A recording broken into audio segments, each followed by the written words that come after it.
Assalamualaikum warahmatullahi wabarakatuh. Kita ada di pelataran multimedia perpustakaan provinsi.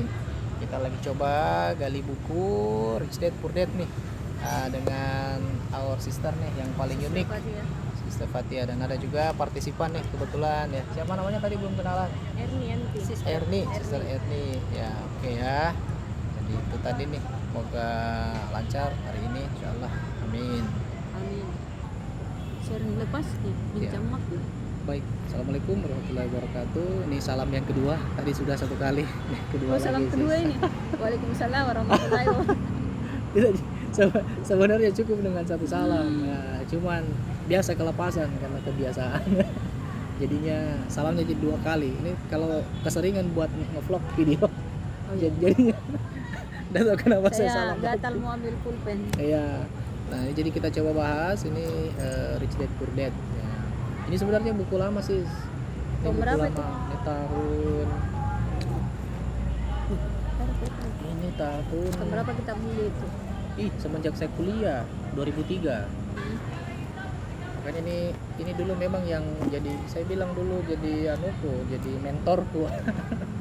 Nah, ini saya beli ini 24 Agustus 2004. Oh, ditulis memang di. Ya, ini saya beli. Tapi ini saya tertarik di Rich Dad Poor Dad. Ini lebih duluan lagi nih 2003. Ini memang ya sebenarnya ini trilogi. Ini buku sebenarnya trilogi. Jadi trilogi ini untuk yang generalnya memang lebih ke sini, dia lebih ke Rich Dad Poor Dad-nya. Kenapa? Karena ini lebih fundamental yang dibahas kan fundamentalnya. Maksudnya itu trilogi berarti. Trilogi maksudnya dia itu kayak trilogi, maksudnya satu kesatuan. Iya, saya mengerti trilogi maksudnya. Satu kesatuan dia ceritanya. Yang 3 buku ini. Yang 3 buku ini. Jadi ini di materinya yang Rich Dad Poor Dad ini pada masanya sangat terkenal, sampai sebenarnya pernah dibawakan juga sama Samsa. Tidak, waktu pertama saya lihat buku ini kemarin waktu kita posting di WA. Iya.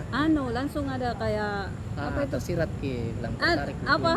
Kayak jiwa begitu. Jiwa ada getaran gitu. Iya, jadi saya bilang kayaknya itu deh. Getaran makna buat saya. Ya, ini memang lebih fundamental gini, Rich Dad Poor Dad. Kalau ini namanya cash flow quadrant. Kalau ini agak berat nih, ada guide to investing. Batal durin. Iya, batal lagi. Ini saya tidak tahu tahun berapa, ini masih harganya masih 70.000.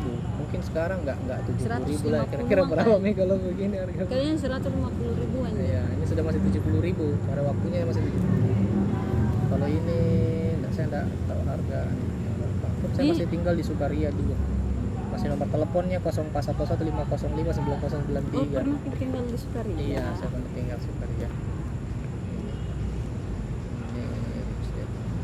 Iya, jadi guys, kita coba mulai untuk membahas buku Rich Dad Poor Dad ini dengan sister kita yang unik ini ya, Sister Fatia. Thank you. Ya, jadi ini satu dari 1 juta orang lahir. Masa?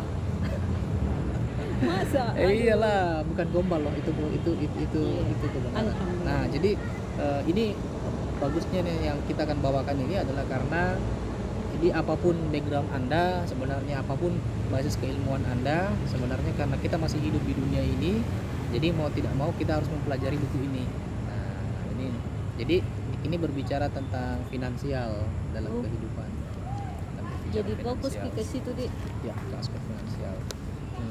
Terlepas daripada ilmu apapun, saya yakin semua ujung-ujungnya pasti akan finansial. Apa itu? Nah, dan kita pungkiri bahwa di kehidupan kita itu kan bermacam-macam orang, kemudian bermacam-macam juga posisi yang dia punya, kemudian juga bermacam-macam level tipe ya. Jadi tidak ada yang tidak ada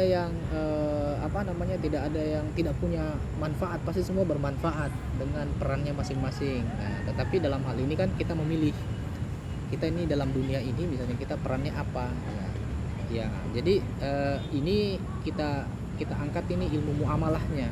Kita angkat ilmu muamalah. Jadi bukan fikihnya, tapi kita ilmu muamalahnya di dunia ini kita mau ngapain gitu kan. Yes. Nah, jadi kan ya tentu pada saat kita di dunia ini kita ada hidup dunia, kita butuh makan, kita butuh sandang, kita Ya, oke, butuh oke. pangan, Butuh. kita butuh apa lagi yang kita butuhkan, papan, Mhm. rumahan, ya Iya. kan, dan semua itu kan wujudnya materi. Hmm. Nah, jadi memang kita dianjurkan juga tidak melupakan dunia ini, tetapi tidak juga eh, eh kita tidak digilagi apa namanya, tidak di Tuntutlah duniamu Hmm. seakan-akan engkau hidup besok, dan sampai besok, tutuplah mati besok. akhiratmu Ya, betul, seakan-akan selama hidup. lamanya masih terbalik ya. Tadi sis apa kita bilang tadi, jadi tuntutlah duniamu Seakan-akan kita seakan-akan hidup besok, dan hidup tuntutlah- selama-lamanya, Hmm. atau tuntutlah akhiratmu seakan-akan Seakan-akan kita engkau mati besok. mati Ya, besok. begitu ya, Sister Bagaimana Purni ya? Sister Erni? Erni, gimana kayak ini harusnya agama harusnya ke Sister Erni ini. Nah, jadi tentu di dunia ini kan kita masih membutuhkan sandang, pangan, papan dan sebagainya. Nah, banyak orang menempuh jalur pertanyaannya kan what you do for living, apa yang Anda lakukan untuk hidup. Yes. Dalam artian harfiahnya sumber what do you do for living. Jadi maksudnya kan apa yang Anda lakukan untuk memenuhi kebutuhan sehari-hari. Apakah Anda berbisnis, apakah Anda bekerja di perusahaan, atau Anda bekerja di instansi pemerintahan, atau misalnya Anda mempunyai penghasilan yang pasif dari tempat lain, apa namanya, yang seperti ini itu, dia mengajarkan untuk bagaimana caranya kita terhindar, tidak diperbudak oleh kekayaan, tetapi ya tidak diperbudak oleh kekayaan, bagaimana dengan cara menguasai kekayaan itu sendiri, menguasai kekayaan itu sendiri. Nah, Yes, continue. Ya. Tamparan yang dahsyat sekali. Tamparannya yang dahsyat gitu ya. Oke, baik. Nah, kita buka sesi pertanyaan kalau begitu supaya lebih mengilhami. Nah, tadi ada kata-kata pengantar. Sekarang kita coba kasih sister untuk bertanya kira-kira apa yang mau ditanyakan atau mau diskusi lepas ya, supaya lebih maknanya kena gitu. Iya Kak, kan tadi sudah dijelaskan Ya. bagaimana pengalamannya selama kerja ya, kemudian menghasilkan hasil kerjanya berjuta-juta. Dan yang menjadi pertanyaan saya Kak, bagaimana apa tantangan besarnya selama kakak bekerja, kemudian bagaimana kakak memanage waktunya seperti itu? Membagi waktu ketika saya bekerja sama sekali tidak bisa, karena saya sebutkan tadi 90% waktu produktif kita habiskan untuk bekerja. Bagi waktu adalah waktu bekerja dan waktu keluarga. Waktu bekerja dari Senin sampai Jumat. Nah, waktu untuk keluarganya hari Sabtu dengan hari Ahad. Hari Sabtu biasanya saya ingin istirahat di rumah, tetapi istri lagi yang mengajak. Nah, karena dia sudah seharian di rumah, semingguan di rumah ngurus anak, pengen keluar juga.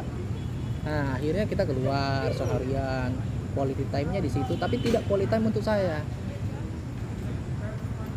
Hari-hari Ahad pun kadang-kadang kita pakai juga untuk hal-hal yang lain, pergi berbelanja.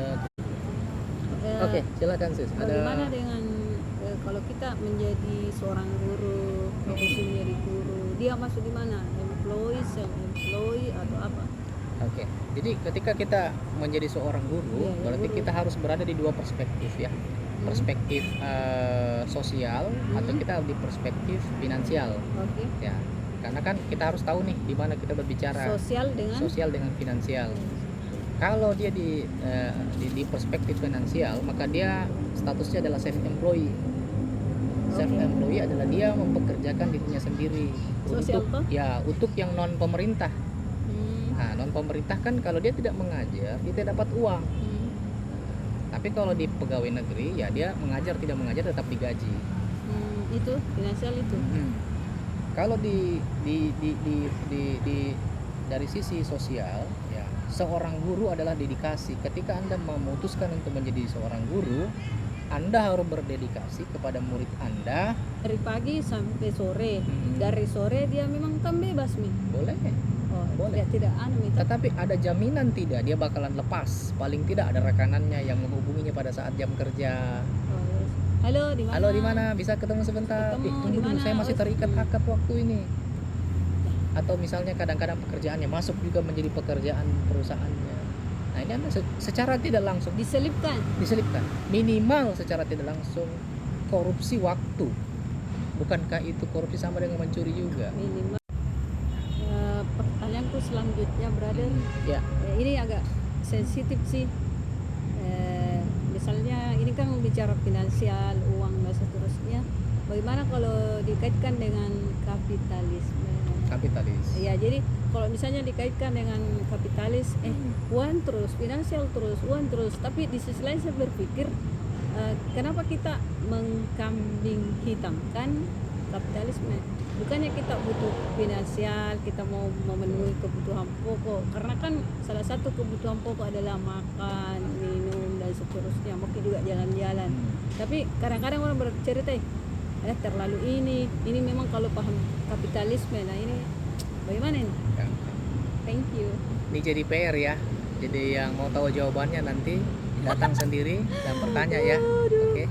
Ini saya close ya untuk pertanyaan ini. Oh iya, iya.